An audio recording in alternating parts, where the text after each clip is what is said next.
Ito po ang ating mensahe. Kamukha rin po kayo ng umaga dahil ito po isang interesanting pag-aaral mga kapatid. Ano po? Ito po ang ating pag-aaralan o mensahe tungkol po sa pagiging mabuti. Ito po mensahe na ito ay na pag-aaral ko po dahil sa isang pag-aaral din na ginawa namin sa isang Zoom tuwing Biyernes. May isang kapatid na Amerikano, actually tatlo sila nagtuturo kung papalit-palit, na nag-sponsor sila lang Zoom, ano po, para magkaroon ng pag-aaral. Dito sa mga bagay namin pinag-aralan. Dito sa Matthew chapter 19 verse 17, no? Tingnan ko nga po 19 or 10, ano po? Baka lang po 19. Para sigurado lang po tayo.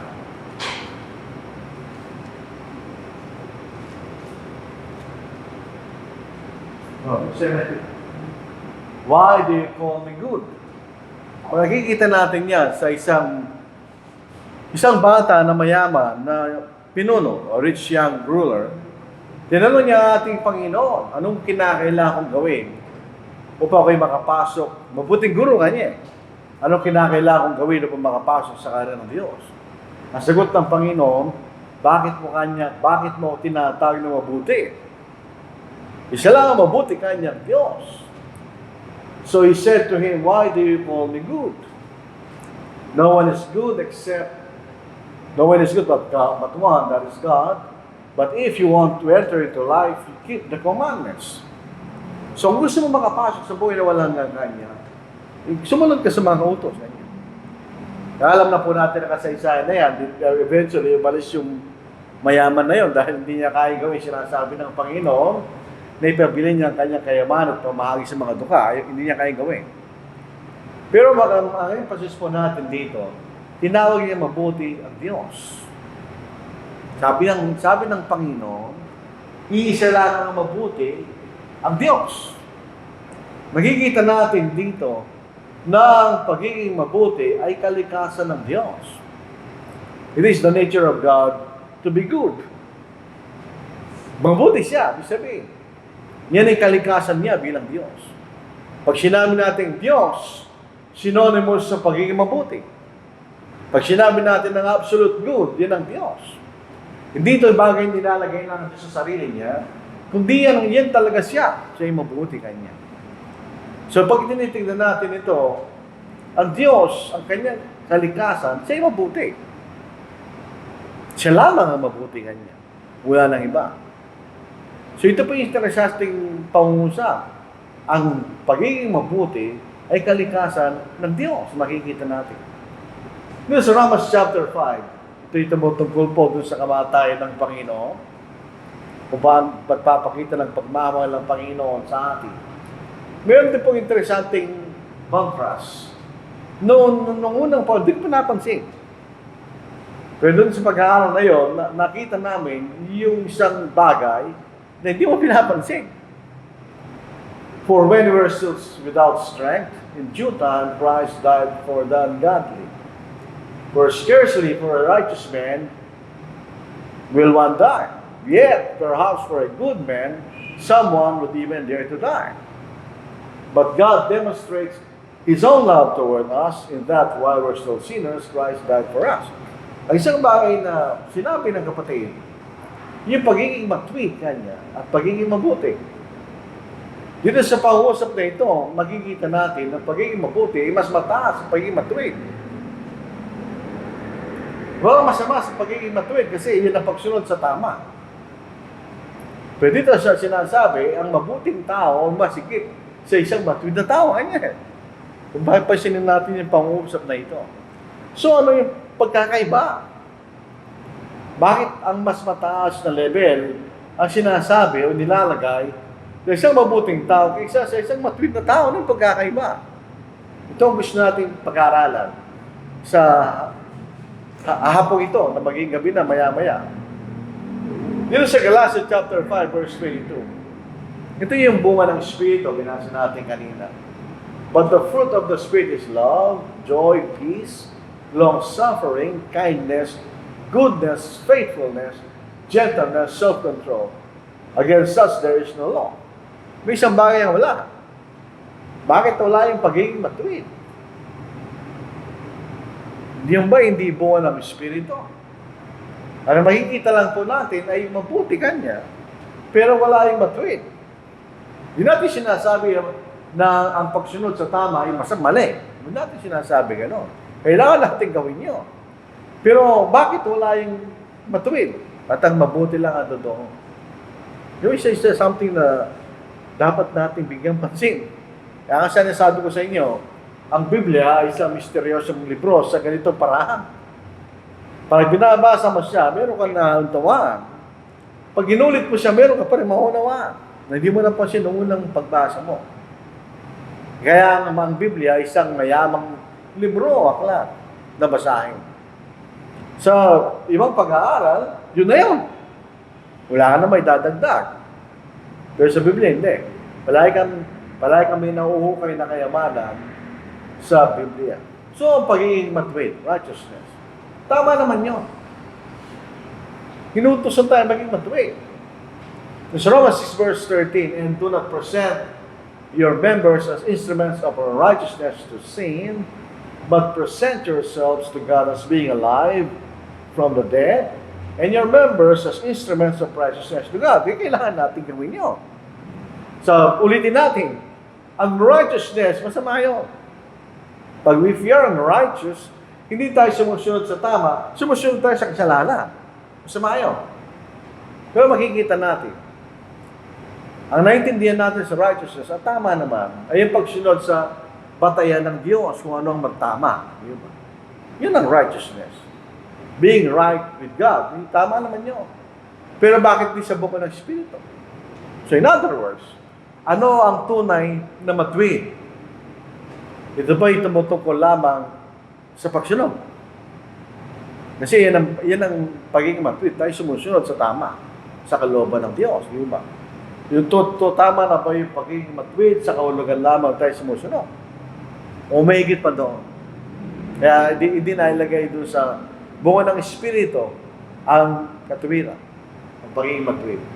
Sinasabi ang Diyos ay mabuti. Yun ang kanyang kalikasan.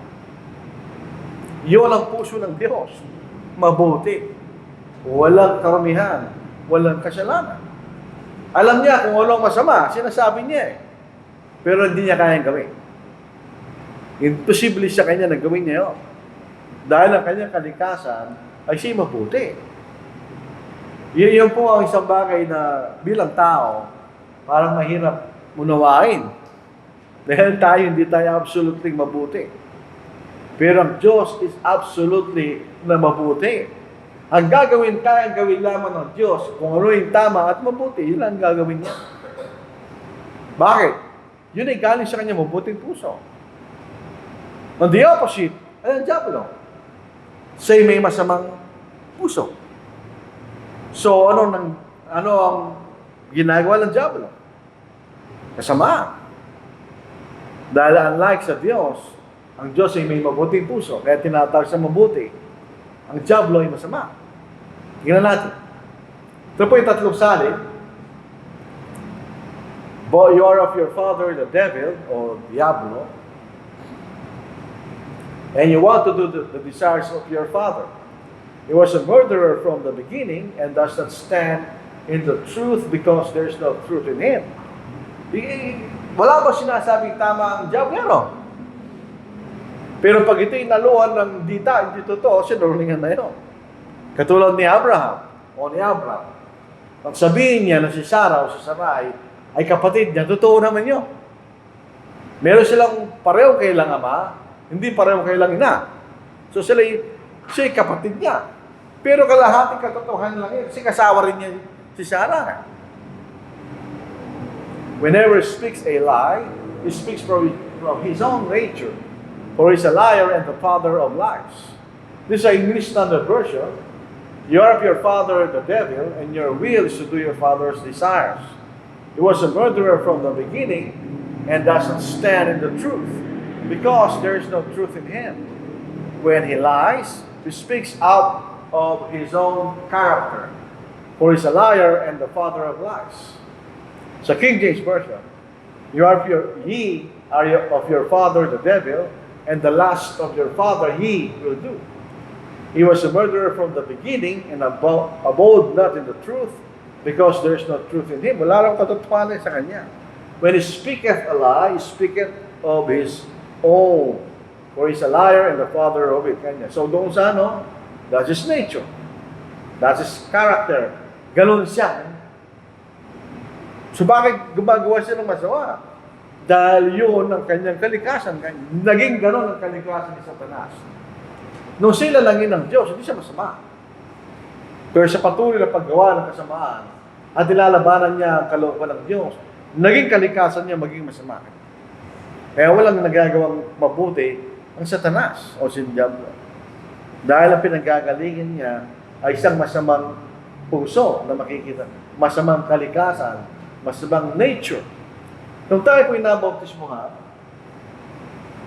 hinihiling natin sa Panginoon na magkaroon tayo ng malinis na puso, a good conscience, malaya sa karumihan ng kasalanan. Ito po sa 1 Peter chapter 3 verse 21. Ito rin po, sakto po ito sa ating Tagalog. Basahin natin. Pareho-pareho dyan. Hindi siya King James. Itong Tagalog ito, hindi siya King James. Tulad ng sinasabi natin kuminsan. Dito sa verse 21. At ang bautismo na siyang kalarawan nito, ang nagliligtas sa inyo ngayon. Hindi sa pag-aalis ng karamihan ng laman. Pag tayo naliligo, ginagamit natin tubig para siya natin ang dumi ng ating katawan. Pero ang bautismo sa tubig ay hindi pag-aalis ng dumi sa laman. Ano? Kundi bilang paghiling sa Diyos ng isang malinis na budhi sa pamagitan ng muling pagkabuhay ng ating Panginoon. So pag tayo nabautismo inihingi natin sa Diyos na linisin niya ang ating puso. Alisin niya ang ating puso mula sa kasalanan kanya. Kaya isang karakter ng isang Kristiyano sa karya ng Diyos. Ang sinasabi ng Panginoon sa Matthew chapter 5 verse 8, Blessed are the pure in heart, for they shall see God. Kasi ganoon din ang Diyos. Bakit natin makikita ng Diyos? Dadalhin tayo sa langit. Ang Diyos ay may malinis na puso. So tayo rin mga Kristiyano, mapalad tayo pag naging ganoon din ang puso natin ngayon. Dahil makikita natin ang Diyos, sinasabi sa atin ng Panginoon. Meron pong sa mga ginagawa natin sa Diyos, sa pananampalataya, may nasa likod. Hindi lang tayo basta gumagawa. Merong nasa likod. Bakit natin ginagawa yun? Tingnan natin. Noong magtanong ang mga Hudyo sa ating Panginoon, ano ang pinakadakilang utos sa kautusan na niya? Sinusubukan nila yung Panginoon. Alas ang sinabi doon sa Ten Commandments. Alas ang sinabi doon. Anong sinabi ng Panginoon? Jesus said to him, You shall love the Lord your God with all your heart, with all your soul, and with all your mind. Ito yung sa Deuteronomy chapter 30. This is the first and great commandment. And the second is like it. You shall love your neighbor as yourself. Of these two commandments, hang all the law and the prophets. Ano ibig sabihin? Kung ganito kung ganito ang iyong puso, meron kang pagmamahal sa Diyos, at meron kang pagmamahal sa iyong kapwa kanya, gagawin mo yung kautusan. So yun ang espiritu sa likod ng pagsunod, sabi ng Panginoon. Hindi ka lang basta sumusunod dahil gusto mo sumunod. Meron nasa likod mo. Kung bakit tatanggapin ng Diyos ang iyong pagsunod? Bakit di tinanggap ng Diyos ang pagsunod ng mga Hudyo? So in other words, dapat nilalaman natin na ating pusong pagmamahal sa Panginoon at pagmamahal kaya sa ating kapwa. Hindi tatanggapin ng Diyos kanya ang ating magiging pagsunod sa Kanya, sa ating pagsamba. Dalawang bagay ang makikita natin sa pagsamba, yung ginagawa natin. Ito yung sinasabing katotohanan. yung mga bagay nating ginagawa ay nababasa natin sa salita ng Diyos. Pero hindi lang doon yun. Kung ito lang ang gagawin mo, hindi rin tatanggapin natin sa pagsamba mo. So mayroon pang isang bahagi, kanya. But the hour is coming and now is when the true worshipers will worship the Father in spirit and truth. For the Father is seeking such to worship Him. Hindi sinabi ng Panginoon, gawin lang yung tama kanya. Hindi sinabi yun. Sambahin din siya sa Espiritu at katotohanan. Yung siya ng Espiritu rito, hindi tumutukoy sa buong Espiritu, kundi sa ating Espiritu. Pag sinasabi natin Espiritu, yan mismo yung tunay na tao na hindi natin nakikita. Na nakikita natin, gumagalaw ng katawan. O, yun yung tao yun. Bagay ng tao yun. Pero sino talaga yung tao yun? Yung nasa loob ng katawan. Yun ang Espiritu. Yun ang tunay na tao.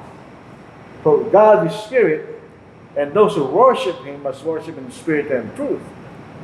Ito ang ibig sabihin ng Spirit. Bumabalik lang tayo sa sinabi ng Panginoon doon sa Matthew 22. Pag tayo sumasamba, dahil meron tayong pagmamahal sa Diyos. Pag gano'n lang motive ng ating pagsamba, tatanggapin ng Diyos yun. Pero kung pupunta lang tayo dito para gawin natin yung inuutos sa Biblia, doon lang tayo, hindi tatanggapin ng Diyos yun. Yun ang makikita natin sa mga sinasabi rito. Meron siyang likod ng ating, nasa likod ng ating paggawa at paglilingkod sa Panginoon, sa ating mabuting gawa. Isipin natin, doon sa atin nakikisa na pananampalataya, gumagawa naman sila ng mabuti. Kumilas natin ng limitangin Di ba nagpapataasan yung mga tao noon? Sabi Doña Victorina kay Kapitan Tiago, bakit gano'n lang binigay mo? Higitan natin sila kanya. Di ba gumagawa siya ng mabuti? Pero hindi tatanggapin ng Diyos yun. Dito po sa 1 Corinthians chapter 13 verse 1 hanggang verse 3. Though I speak with the tongues of men and of angels, but have not love, I have become sounding brass or a clanging cymbal. Ano problema ng taga-Korinto? Ang problema ng taga-Korinto sa verse 12, chapter 12, sila nagkakaroon ng inggitan sa magkaloob ng Espiritu Santo. Sabi niya, gusto ko nga magsalita ng wika. At nainggit siya sa isang kapatid na nagsasalita ng wika. Nagkakaroon sila ng gulo. Kaya sabi ni Pablo, kahit nasa iyo lahat ng lingwahe kanya, kung wala kang pagmamahal, walang kwenta yung kanya. Para ka lang nag-iingay na walang kahulugan. And though I have the gift of prophecy, and understand all mysteries and all knowledge, and though I have all faith, yung pong miraculous faith, so that I could remove mountains, but have not love, I am nothing. And though I bestow all my goods, kahit ibigay ko ang buo kong pag-aari to feed the poor, and though I give my body to be burned, but I have not love, promise me nothing. Okay? So again, meron nasa likod ng paggawa ng mabuti. Okay? Dito ang nakatoon ay pagmamahal natin sa kapatid. Kaya nga, kung tayo, if we obey, just to obey, hindi tatanggapin ang Diyos yun. Sila natin sumunod. Ganun din ang mga Hudyo. Ang mga Hudyo, sila naman yung sumusunod sa Diyos. Tingnan niya sa Isaiah chapter 1, verse 11, verse 13. To what purpose is the multitude of your sacrifices to me, says the Lord. Ano yung kanya? Sino ba nagutos na sila magkain, di ba ang Diyos? Bakit ang Diyos ngayon nagpuput siya? I have had enough of burnt offerings of rams and the fat of fed cattle. Kinamamuhin ko yung kanya. I do not delight in the blood of bulls or of lambs or goats. When you come to appear before me, who has required this from your hand to trample my courts? Pinapahiya lang yung aking templo kanya. Pero sino nagutos doon? Di bang Diyos? Bring no more futile sacrifices. Incense is an abomination to me. Sino ba nagutos na pagsunod ng incense? Di bang Diyos? The new moons, the Sabbaths, and the calling of assembly. Sino nagutos na ng Diyos? I cannot endure iniquity in the sacred meeting. Bakit napuputak Diyos? Samantalang, sumusunod lang naman sila sa pinasusunod ng Diyos. Ito ang dahilan, mga kapatid. Makikita natin. Yan. Hindi ito nagagaling sa mabuting puso. Ito nagagaling sa masamang puso. Kaya sabi ng Panginoon sa kanila, wash yourselves, make yourselves clean. Ganyan. Put away the evil of your doings from before my eyes. Cease to do evil. Learn to do good. Seek justice. Rebuke the oppressor. Defend the fatherless. Plead for the widow. Alam niyo, pag binabasa niyo itong Isaiah, naalala niyo ang Pilipinas. Yung kailang mga namumuna ay corrupt. Yung mga bagay na dapat ibigay sa mga walang mga magulang at sa mga walang asawa, kinukuha ng mga namamahala yun. Kaya yung pagsamba nila, hindi tinanggap ng Diyos. Kasi sumusunod lang sila para sumunod. Wala yung espiritu sa likod ng kailang pagsunod, mga kapatid. So, yung mga mabuting tao, meron naman sila yung mabuting tao sa Biblia. Si Pablo, definitely siya mabuti. Ano ba siya? Basahin natin. I have been crucified with Christ, nung siya nabautismohan. It is no longer I who live, but Christ lives in me. Anong ibig sabihin nun? Ang kanyang espiritu, yung tao, si Pablo, tinabi na niya yun. Ang ginagawa niya, yung kalooban ng Panginoon. And the life, it's I now live in the flesh. I live by faith in the Son of God, who loved me and gave Himself for me. By necessary inference. Ang ibinabalik rin ni Pablo ay yung pagmamahal niya sa Panginoon. Kasi tinawag na mabuti kanya. Si Barnabas, ito po sa Acts chapter 11 verse 24, for he was a good man, full of the Holy Spirit and of faith, and a great many people were added to the Lord. Sinawag siya mabuting tao, dinescribe siya punong-puno ng Espiritu Santo. Dalawang kahulugan yan. Either siya punong-puno ng mga kaloob ng Espiritu Santo, o siya sumusunod sa sinasabi ng Espiritu Santo. At siya ay punong-puno ng pananampalataya niya. At tinawag sa mabuting tao. Doon rin po sa mga may asawang babae. To be discreet, chaste, homemakers, good, kanya. Obedient to their own husbands, that the word of God may not be blasphemed. So yung sinasabi nito yung magsalita, mabuti. Ibig sabihin na mabuti sa kanyang ginagawa, o yung pinanggagalingan ng mga bagay na kanyang ginagawa. So yun po tignan natin. Dito po yung mga Hudyo, sa katagal na kailang pagiging pasaway, ang kailang puso ay malayo sa Diyos. Dito sa Matthew 15 verse 8, these people draw near to me with their mouth. Tandaan natin, iti matagal ng panahon sa panahon ni Isaiah, matagal ng panahon lumipas. These people draw near to me with their mouth. So nagpupuri sa pamagitan ng kailang bibig and honor me with their lips, kanya. Nagpupuri naman sila. But their heart is far from me. Kung nagpupuri kayo kanya, pero malayo kayo yung puso sa akin. And in vain they worship me, teaching as doctrines the commandments of men. Eventually, dahil malayo ang puso nila sa Diyos, ito nangyari sa kanila. Sino nagsimulang magturo ng mga kautos ng tao kanya? Dahil malayo ang puso nila sa Diyos. Yan ang naging characteristic ng mga Hudyo. Ngayon tayo mga Kristiyano, tayo po'y tinatawag na bagong nilalang. Nung tayo na ipanganak na muli, in-emphasize na tayo bagong tao. Tayo bagong nilalang. Tayo isang marinis na nilalang. Sa Ephesians chapter 2 verse 10, for we are His workmanship, created in Christ Jesus for good works, which God prepared beforehand that we should walk in them. So tayo nilalang muli sa Panginoon. Babalik po tayo sa pinagmula ng lahat, sa Genesis chapter 1. Nang lalangin ng Diyos ang tao, si kawangis ng Diyos. Kaya lang, dahil nagkasala siya, hindi na siya kawangis ng Diyos. So ngayon, binabalik ng Panginoon yung na tayo maging katulad ng Diyos muli.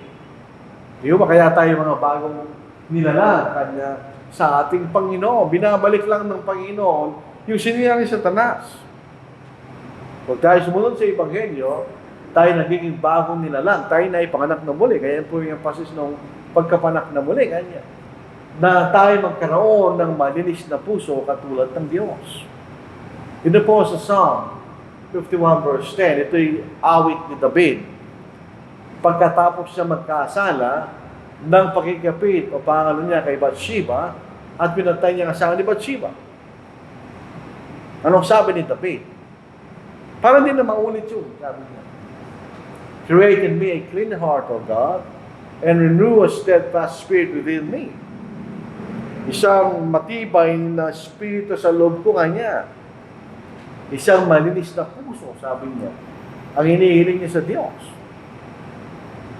Dito rin po sa Deuteronomy chapter 30 verse 6. Yung mga Hudyo, pinagmamalaki nila laban sa mga hindi na sila itinuli. Inalis yung bala. Pinagmamalaki nila yun. At ang mga hintil, kinamumuhan nila dahil hindi sila tuloy. Pero hindi nila naintindihan ang larawan ng pagtutuli.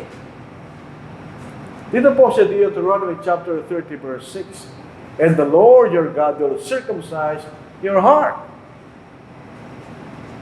Sabihin, merong tatanggalin sa mga puso nyo kanya. And the heart of your descendants. So kung may aalisin ng Panginoon sa kanilang mga puso, ano ipapalit niya? To love the Lord your God with all your heart and with all your soul that you may live.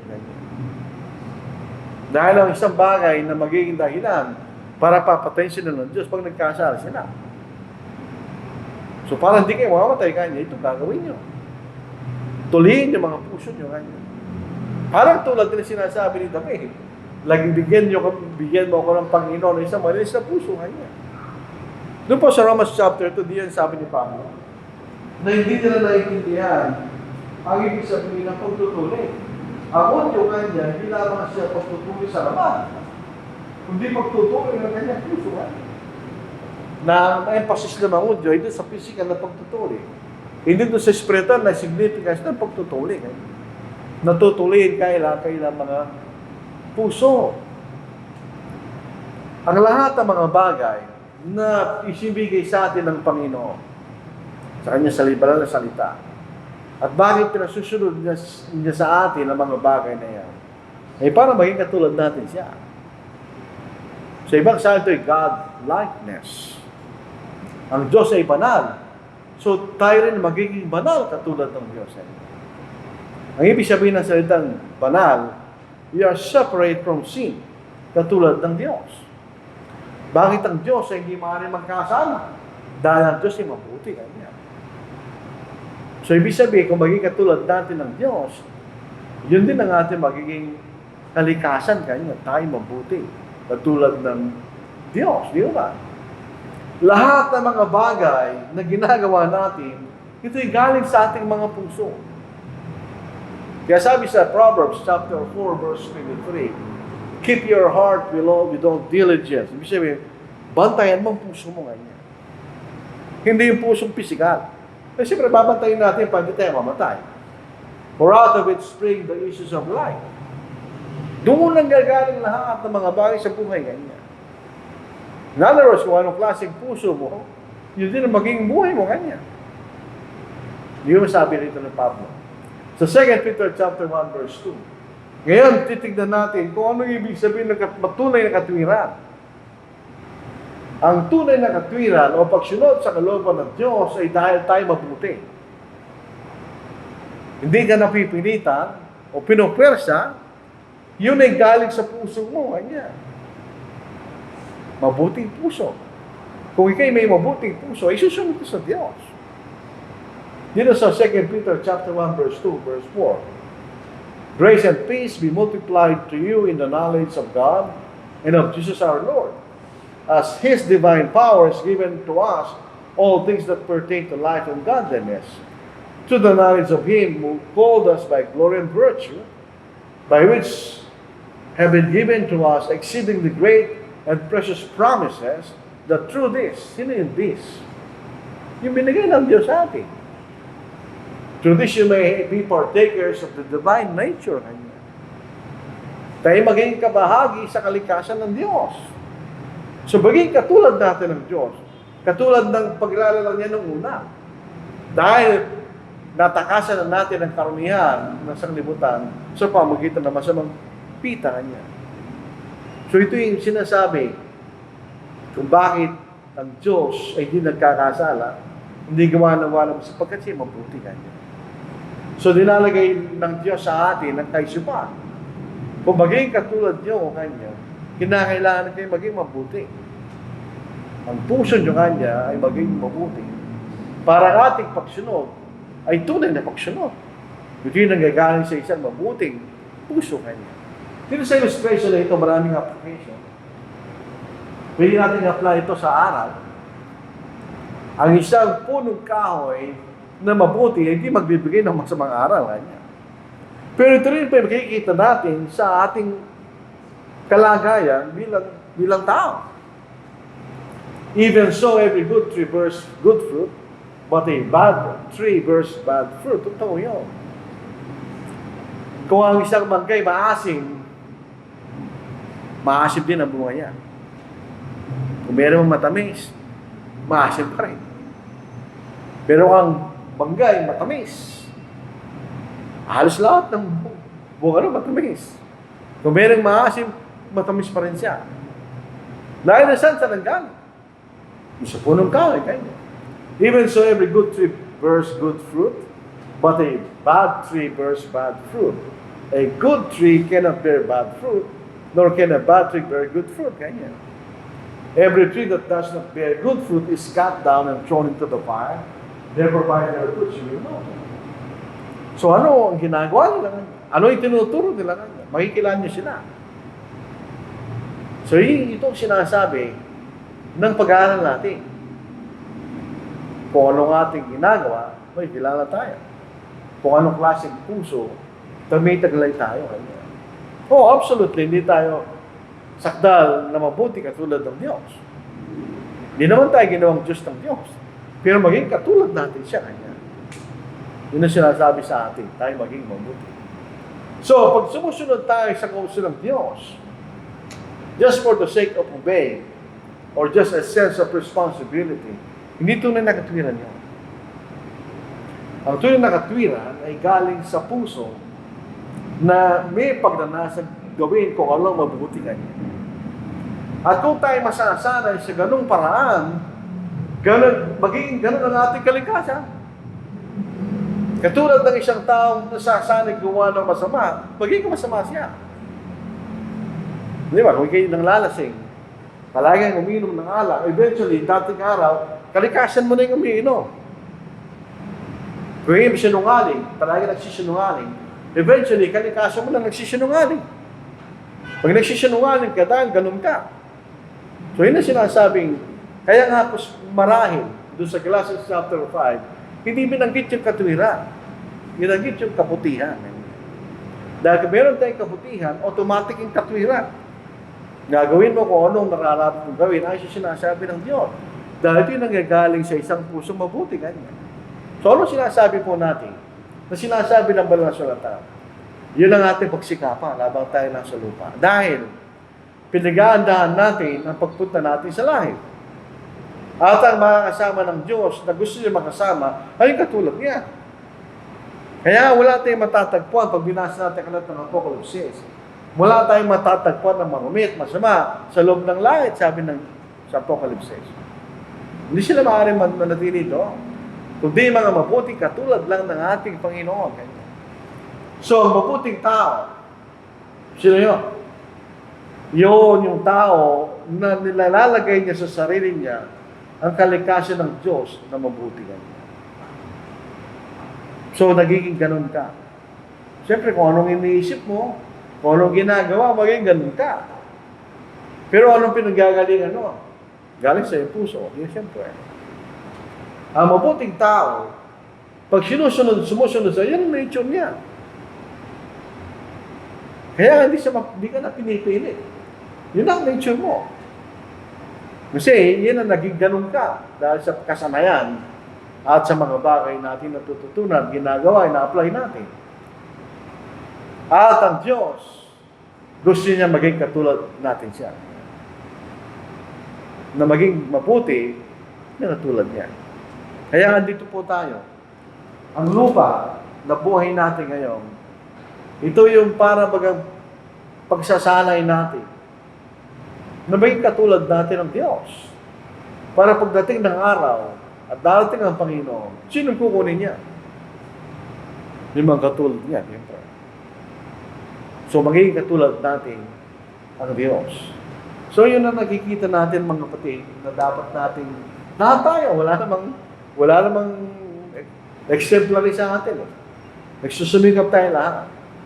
Pero pag sumikapan natin, maging katulad natin ng Diyos. Yan naman ang dahilan bakit binigay sa atin lahat ng Diyos yan. Para makita natin na tayo maging kabahagi ng kanyang kalikasan bilang Diyos. Yun ang original na layunin ng Diyos, nalalangin tayo ng Diyos. Maging katulad natin siya, maging kawangis natin ng Diyos. So ito po ang ating mensahe sa gabing ito. Alam niyo, ako yung nagtapos ng salamat doon sa kapatid na yun. Dahil pinmer sa kaming lahat na nag-aaral doon na mag-isip. At kung gusto niyo pag-aralan, kung totoo ang mga bagay na ito, pag-aralan ninyo. Ito'y makakatulong sa atin para makamtan natin ang ating pinagnanasahan na makarating po tayo sa langit.